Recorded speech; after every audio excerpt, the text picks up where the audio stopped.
जीत की और न हार की ज़िद है, जीत की और न हार की ज़िद है, दिल को शायद करार की ज़िद है. असंच काहीसं वाटलं जेव्हा 100 दिवसांचा बिग बॉस मराठीचा प्रवास करून जेंटलमन अशी प्रतिमा घेऊन राकेश बापट घराच्या बाहेर आले. चेहऱ्यावर एक वेगळंच समाधान आणि वेगळाच आनंद दिसतोय. राकेश, क्या बात है. खूप छान सुंदर प्रवास होता तुझा. Thank you so much. आणि तू एवढं छान डिस्क्राईब केलं, मी कायच बोलू त्याच्या पलीकडे. काय आम्हालाही तितकंच छान वाटत होतं तुला बघायला, तुमची ती जर्नी बघायला. आरबी नावसुद्धा छान फेमस झालंय आणि एक सहज आणि एक शांत वावर होता. असं काय ठरवून गेला होतास का जसं आहे तसंच राहायचं होतं? काय होतं डोक्यात?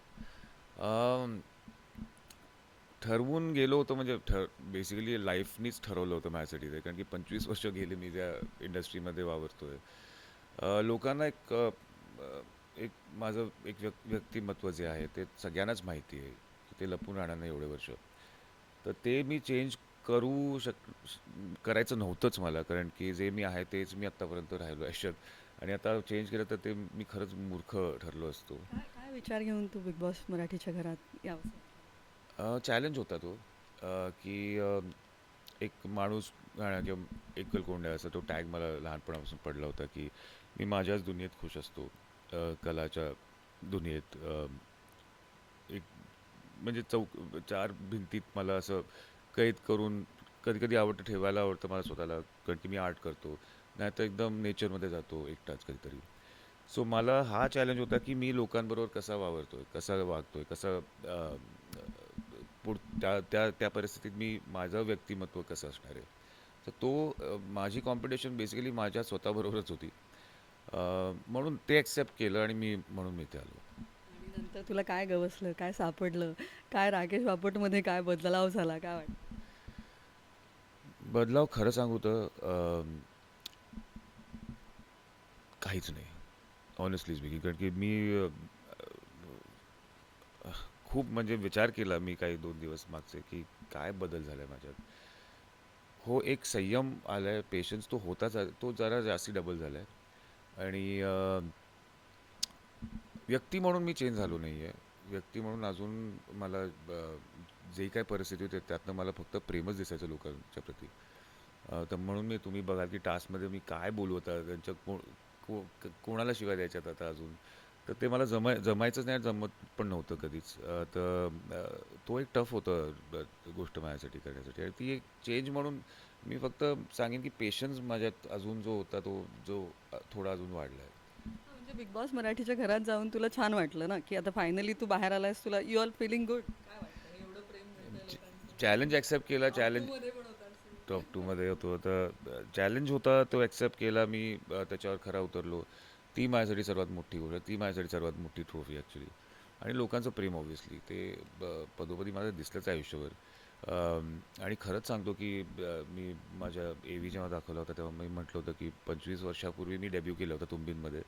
पण आत्ता जे प्रेम परत मिळतं आहे मला 25 वर्षानंतरसुद्धा, ते आत्ता पण त्या चीच फिलिंग येते मला, की खरंच वाटतं की मी पुन्हा पदार्पण करतो या क्षेत्रात, म्हणजे की एवढंच प्रेम. तेव्हा कसं होतं? जरा तुंबींचे दिवस त्या चाहत्यांसाठी, तुझ्या त्या सगळ्या चाहत्यांसाठी एक ते तुंबींचा जेव्हा पदार्पण होतं तेव्हा काय वाटतं? तुंबीन मी आईला सांगायचो, आई काहीतरी कोणतरी माझ्यावर जादूटोणा केला आहे. कारण की एवढी प्रसिद्धी, एवढी पॉप्युलॅरिटी सडनली ओव्हरनाईट मिळणं, मला ते झेपत नव्हतं. आणि ॲक्च्युली मी त्यामुळेच सक्सेस माझ्या डोक्यात गेला नाही, कारण की मला कळलंच नाही की काय एवढं सडनली झालं. की मी अजून ते प्रश्न आहेच डोक्यात, की काय एवढं लोकं क्रेझी होते माझ्याबद्दल, किंवा असं पण नाही की पहिलीच फिल्म होती, एवढं चांगलं ॲक्टिंग केलं किंवा असं काही नव्हतं. It was just my may be looks जे असतील प्रॉब्लेम, पण ते अनेकांचा क्रश होता. हो, पण तो क्रश मी मी ते लुक्स मी स्वतःच डेव्हलप, म्हणजे ओव्हर द इयर्स झाले असतील, पण तेव्हा जो होतो मी रॉ होतो. पण ते म्हणतो ना, आई-बाबांची देण असते किंवा ते फॅमिलीचा जो वारसा तो पुढे घेऊन जातो. ते आमच्या फॅमिलीमध्ये होते काही गुड लुकिंग मेंबर्स, त्यामुळे ते मला मिळालं. पण त्यात माझं काही कॉन्ट्रिब्युशन असं एवढं काही मला तेव्हा वाटायचं नाही. तर म्हणून मी आईला म्हणायचो, "काय असं एवढे का क्रेझी होत आहेत लोकं?" मला लेटर्स यायचे. मला अजूनही आठवतं की मी पेइंग गेस्ट म्हणून राहायचो इथे सॅन्टा तर तिथे त्यांच्या घरी, ज्यांच्या घरी राहायचो मी पेइंग, त्यांच्याकडे एवढे लेटर्स यायला लागले. कुठल्या न्यूजपेपरमध्ये त्यांना करस्पॉन्डन्ससाठी ॲड्रेस दिला होता. सो ते ओव्हरवेल्मिंग होतं. कुठेही इव्हेंट्सला जायचो तेव्हा धक्काबुक्की, आम्ही थिएटरमध्ये व्हिजिट करायला गेलो. तुम्ही जेव्हा रिलीज झाली होती तेव्हा बनारसमध्ये होतो आम्ही. लाठीचार्ज झाला होता, खुर्च्या तुटल्या होत्या. तेव्हा ते आत्ता ठीक वाटतं, की ठीक आहे म्हणजे आय कॅन अंडरस्टँड की स्टारडम पण आहे. तुम्ही एक वेगळे तुम्ही एक एक एंटरटेनमेंट फील्डमध्ये सगळंच लाऊड असतं किंवा सगळंच ओव्हर द टॉप असतं कधी कधी. आणि प्रेम पण तसंच असतं लोकांचं, कधी कधी ओव्हर टॉप असतं किंवा नसतंच अजिबात. सो मला ते दिवस आठवत आहेत नक्कीच, की खूप क्रेज होतं आणि ओव्हरवेल्मिंग होतं, अतिशय ओव्हरवेल्मिंग होतं आणि कळायचं नाही की काय चाललं एक्झॅक्टली. आताही एक वेगळंच छान सुंदर प्रेम मिळतंय अख्ख्या महाराष्ट्राकडून, कसं वाटतंय तुम्हाला?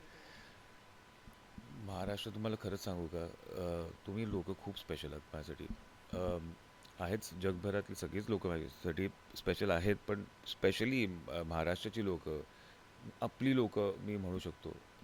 का, कारण की तुम्ही अ, ज- जी व्यक्ती तुम्हाला आवडते ना, तुम्ही त्याला डोक्यावर घेता लिटरली. एवढं प्रेम देता की कळत नाही की काय, म्हणजे आता काय करावं, कसं तुम्हाला रिस्पॉन्स तरी कसा द्यायचा. खूपच प्रेम तुम्ही भरभरून देता तुम्ही प्रेम. मागच्या जेव्हा आईच्या हट्टामुळे मी एक सिरियल घेतली मराठी, हिटलर, नवलिमिटेड हिटलरला. तर त्याच्यामध्ये मला वाटलं नव्हतं की एवढं माप प्रेम मिळेल. ठीक आहे, स्टोरी चांगली होती, प्रोड्युसर्स चांगले होते, सगळी टीम मस्त होती. पण एजे ज्या कॅरेक्टर जेवढं ॲप्रिसिएशन मिळालं, मला खूप लोकांनी सांगितलं की हा एजेचा शो आहे, एजेचा शो वगैरे असं म्हणायचं वगैरे. तर मी म्हटलं बापरे, हे जरा खूपच, म्हणजे मी काहीच ऑनेस्टली म्हणजे असं काही केलं नव्हतं स्पेशल की असं असं काहीतरी व्हायला हवं. पण जे प्रेम तुम्ही देता ना, ते कोणीच देऊ शकत नाही, मला तेवढं नक्कीच सांगायचं आहे. तू सगळ्यांचा लाडका आरबी आहेस. पुन्हा एकदा घरात डोकावूया. घरात बरीच नाती जमली, बरीच काही बिघडली सुद्धा किंवा काही वेगळ्याच दुश्मनी सुद्धा रंगली तुमची. म्हणजे तू आणि विशालची दुश्मनी पण अशी मस्त रंगली, अशी काटेकी टक्कर पाहायला मिळाली, म्हणजे काटा आणि टोळीची. तर ते म्हणजे असं असतं ना, की कधी-कधी विलन भी जरुरी होता है हीरो के लिए.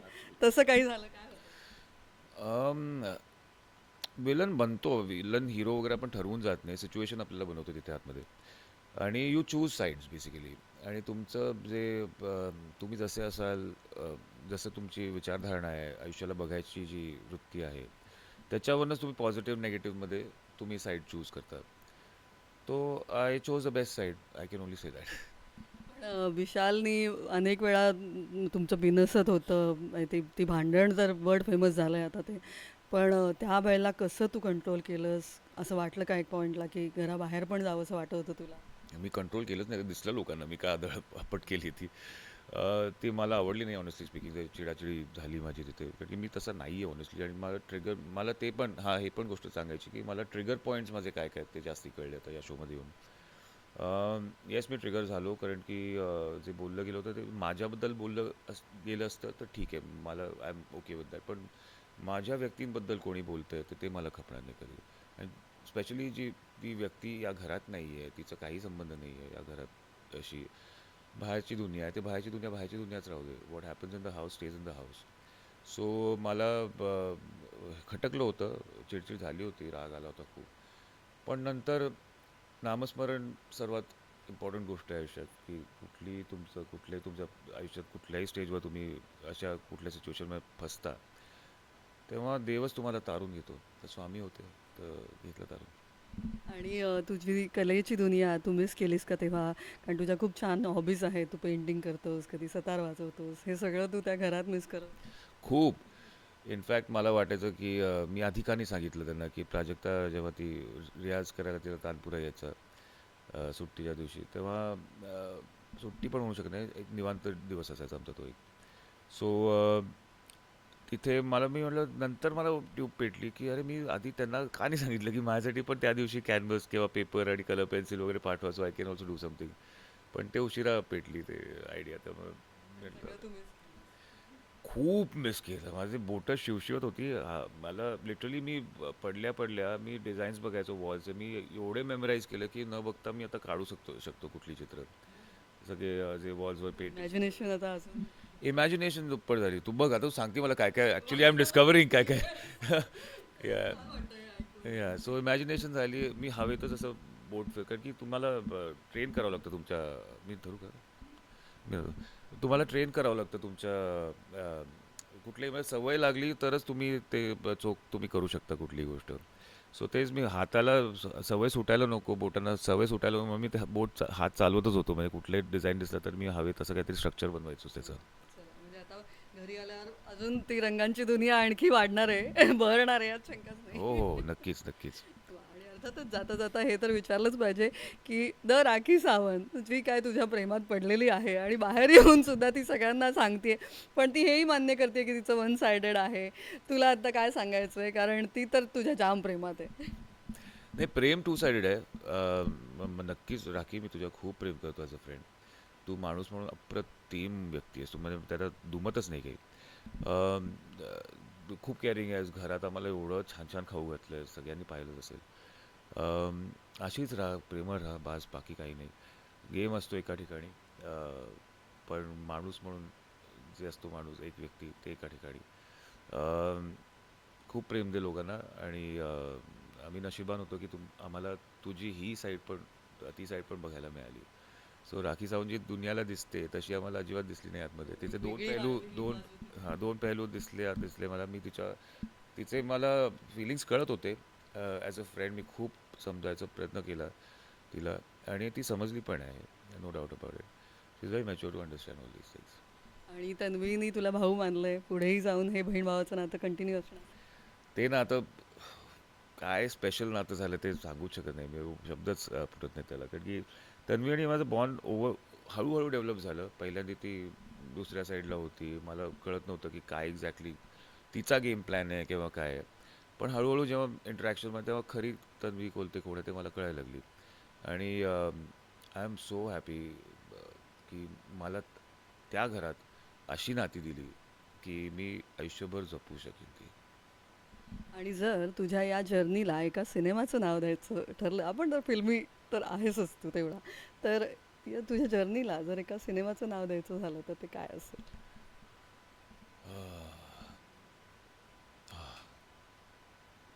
सिलसिला, कभी हाँ कभी ना, नायक, खिलाडी, बाजीगर. बाजीगर, क्या बात है. और हार कर जीतने वाले को बाजीगर कहते हैं आणि बाजीगर आहेसच तू. आणि तुम बिन जिया जाए मुश्किल हे आता महाराष्ट्रालाही कळलंय. त्यामुळे thank you so much, keep rocking. Thank you so much. Thank you so much.